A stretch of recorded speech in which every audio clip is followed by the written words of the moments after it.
honestly believe your rent increased by double digits simply because too many families are competing for the same apartment? That is the narrative they want you to accept. They say it is basic supply and demand, but that is a lie. America was once defined as a nation of homeowners, but that era is ending before our eyes. In 2025, we are witnessing a historic seizure of assets, shifting wealth from your hands into theirs. Imagine a starter home, the kind that built the middle class. Now visualize a cold iron chain crushing that home, tethered to a supercomputer on Wall Street. This is not a crisis of shortage, it is a crisis of capture. What happens when the roof over your head stops being a home and transforms into a cold line of code optimized by a trillion-dollar algorithm? Welcome to the rent trap. It sounds like a conspiracy theory, doesn't it? A supercomputer controlling your rent? But ask yourself, why does your rent go up even when your building gets older and crappier? Drive through the quiet subdivisions of Atlanta, Charlotte, or Phoenix, and you might notice a subtle but unsettling shift. The familiar signs of community ownership are vanishing, replaced by a uniform landscape of rental management markers. Picture a young couple standing in the driveway of a modest three-bedroom house, clutching a mortgage pre-approval letter they worked for years to secure. They are ready to make an offer, filled with hope, but they never even get the chance to sit at the negotiating table. Before they can sign the paperwork, the house is gone. It was snatched up in less than 24 hours with an aggressive, all-cash offer that no working family could possibly compete with. The buyer was not another family looking for a place to raise their children. The buyer was a limited liability company, often registered to a generic mailbox hundreds of miles away. This is not a series of isolated incidents, but a coordinated conquest. In key housing markets across the Sun Belt, This isn't a free market anymore. It's a raid. When was the last time you saw a for sale sign stay up for more than a day? That's not demand. That's a vacuum cleaner. institutional investors are capturing 30 to 40% of all home sales. These financial giants are not interested in luxury penthouses or sprawling mansions that sit on the market for months. Their specific target is the American starter home. These are the entry-level properties that have historically served as the very first step on the ladder of wealth for the middle class. Giant corporations like Tricon Residential, Invitation Homes, and American Homes for Rent are sweeping through these neighborhoods with the cold efficiency of a factory assembly line. They have realized that the American dream is a highly profitable product if you can monopolize the supply. If you were to look at a digital heat map of these cities over the last decade, you would see a pattern that resembles a viral outbreak. Bright red dots representing corporate purchases appear in one cluster, then spread rapidly to the next street and then the next. Block by block, zip code by zip code, entire neighborhoods are being swallowed whole. The local landlord who knew your name and fixed your sink is becoming a relic of the past. In this new reality, your landlord is a faceless ticker symbol on the New York Stock Exchange, and your neighborhood is no longer a community, but a diversified portfolio of yield-generating assets designed to extract maximum value from your paycheck. Your landlord isn't Bob from down the street anymore. It's an algorithm managed by a hedge fund guy who has never set foot in your state. Good luck asking him to fix the sink. To understand the scale of this modern conquest, we must rewind to the wreckage of 2008. The great financial crisis left millions of Americans destitute, their belongings packed into cardboard boxes on the curb as banks seized homes across the country.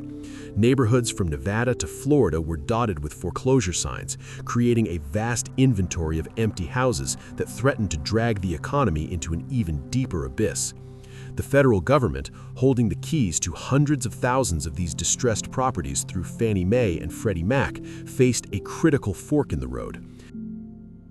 They could have created programs to sell these homes back to individual families, stabilizing neighborhoods and restoring the cycle of ownership.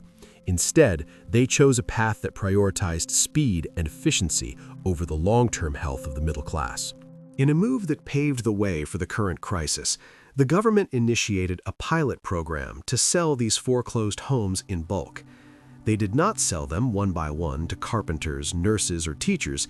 They sold them by the thousands to private equity titans like Blackstone. These massive funds arrived with unlimited liquidity, scooping up properties for pennies on the dollar in what became the greatest distress sale in American history. It was a massive transfer of wealth that turned the trauma of displaced homeowners into the seed capital for a new corporate empire. But acquiring the homes was only the first step. To make this model truly profitable on a massive scale, Wall Street had to fundamentally change the nature of the rental business. Financial engineers in high-rise offices in Manhattan went to work designing a new mechanism to extract value from these scattered suburban houses. They invented a financial product called single-family rental securitization. In the past, if you paid rent, that money went into your landlord's bank account to pay the mortgage and perhaps fund a small repair. In this new system, your monthly rent check is bundled together with thousands of others. It is packaged into a complex bond and sold to global investors who expect a guaranteed return. This innovation transformed the humble family home into a tradable financial instrument, indistinguishable from a stock or a treasury bill. This transformation created a chilling side effect that defines the housing market today. Once a home is securitized, the ruthless logic of the bond market takes over. Bonds require consistent, predictable yield to satisfy investors. This means that raising the rent is no longer just a business decision based on the local economy or the condition of the property. It becomes a mathematical necessity. To pay the interest on these bonds, corporate landlords must ensure that revenue streams continue to rise year after year, regardless of whether your wages have gone up or if the roof is leaking. The financial structure itself demands that you pay more, turning the basic human need for shelter into a perpetual annuity for the investor class. For decades, the rental market operated on a fundamental principle of capitalism: competition. In the old world, the landlord of Building A would look across the street at Building B. If Building B lowered its rent to attract tenants, Building A would be forced to lower its prices as well to stay competitive. This rivalry was the natural check and balance of the market, a mechanism that historically kept housing costs tethered to what people could actually afford to pay. If demand softened, prices dropped. The tenant was the ultimate beneficiary of this friction between property owners.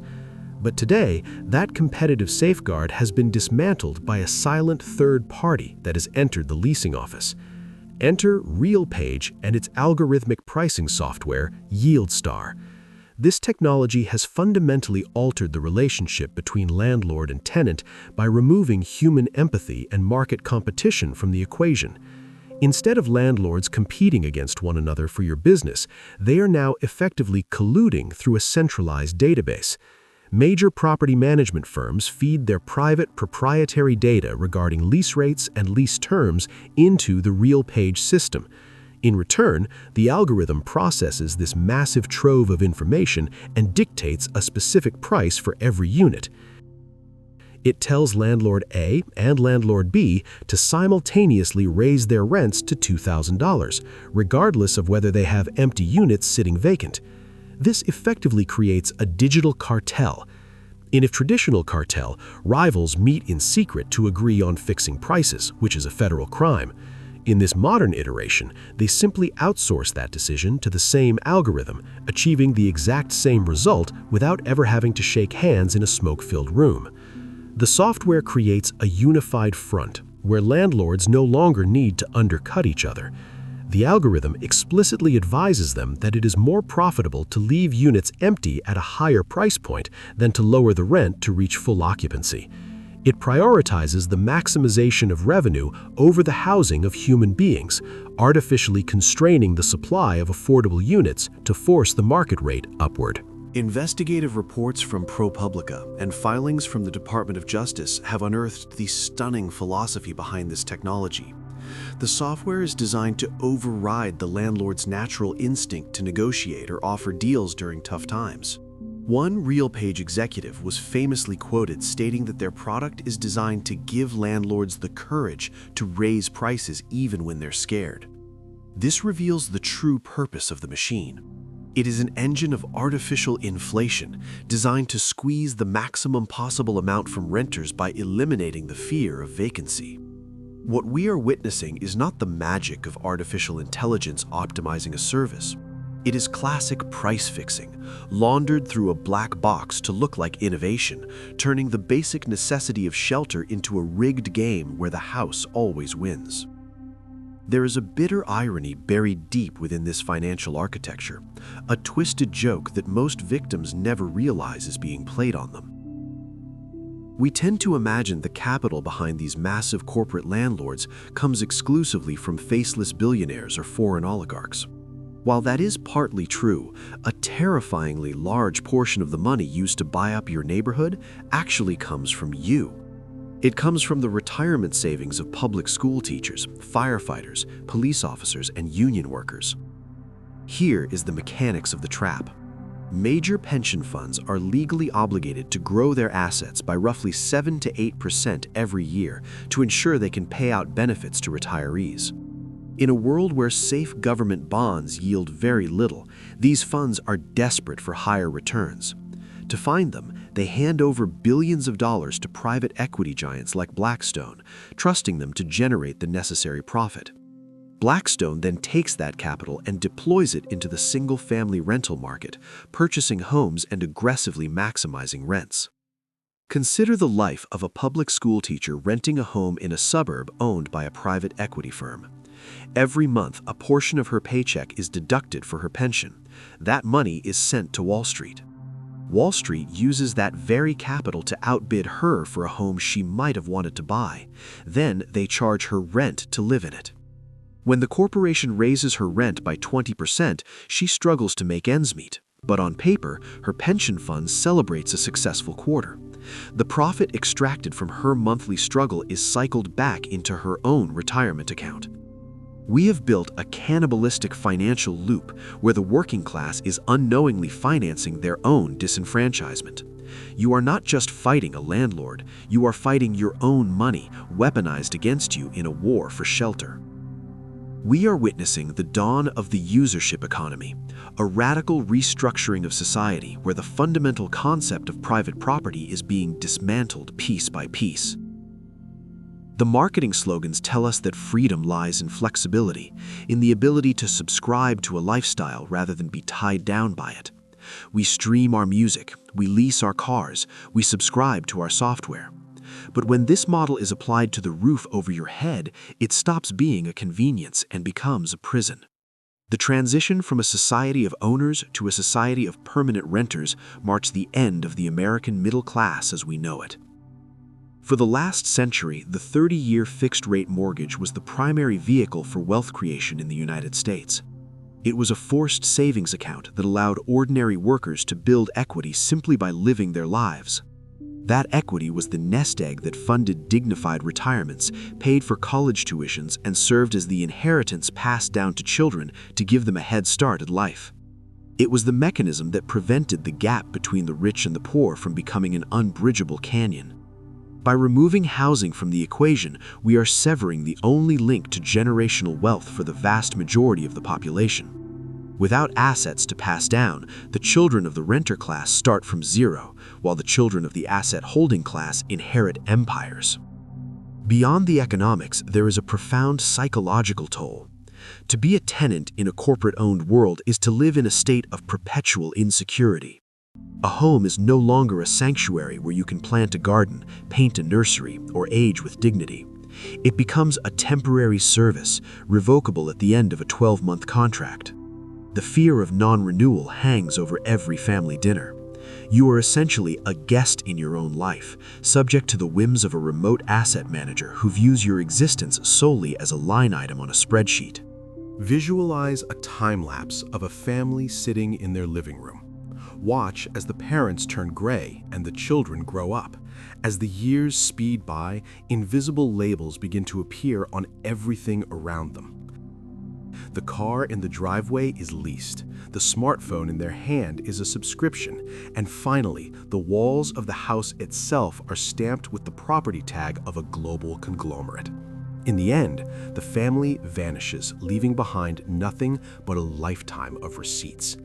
This is the architecture of a new feudalism. We are drifting toward a bifurcated world of lords and serfs, where a small elite owns the earth and everyone else pays a monthly fee just to stand on it. However, the trajectory of this new feudalism is not inevitable. The machinery of resistance is beginning to grind into motion, challenging the unchecked power of the algorithm. The United States Department of Justice has launched a landmark antitrust lawsuit against RealPage, striking at the very heart of the digital cartel. This legal offensive argues that software enabling landlords to coordinate prices is no different than executives fixing rates in a smoke-filled room. Simultaneously, legislative pushback is emerging at the state level, with lawmakers introducing bills designed to ban or strictly limit the ability of hedge funds and private equity firms to purchase single-family homes in bulk. These are the first cracks in the wall of institutional dominance, signaling that the era of the invisible landlord may be facing a reckoning. While the legal battles rage in the courtrooms, the individual strategy must shift from competition to evasion. The corporate algorithms are programmed to hunt for efficiency, targeting standardized homes that require zero work to turn a profit. This creates a strategic blind spot. The path to ownership now lies in the unoptimized sectors of the market. It lies in the fixer-uppers, the properties with structural quirks, and the neighborhoods located just outside the target zones of the corporate heat maps. These are the assets the algorithms ignore, and they remain the last frontier for the individual buyer looking to secure a foothold. Furthermore, if the door to real estate remains temporarily locked, the imperative to own capital becomes even more urgent.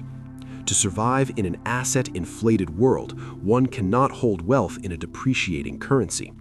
Whether through equities, gold, or other tangible instruments, the goal is to build a fortress of value that offsets the rising cost of existence. They want to create a generation of permanent renters. Do not accept that fate easily. Understand the game, support legal changes, and at all costs, keep control of your financial future.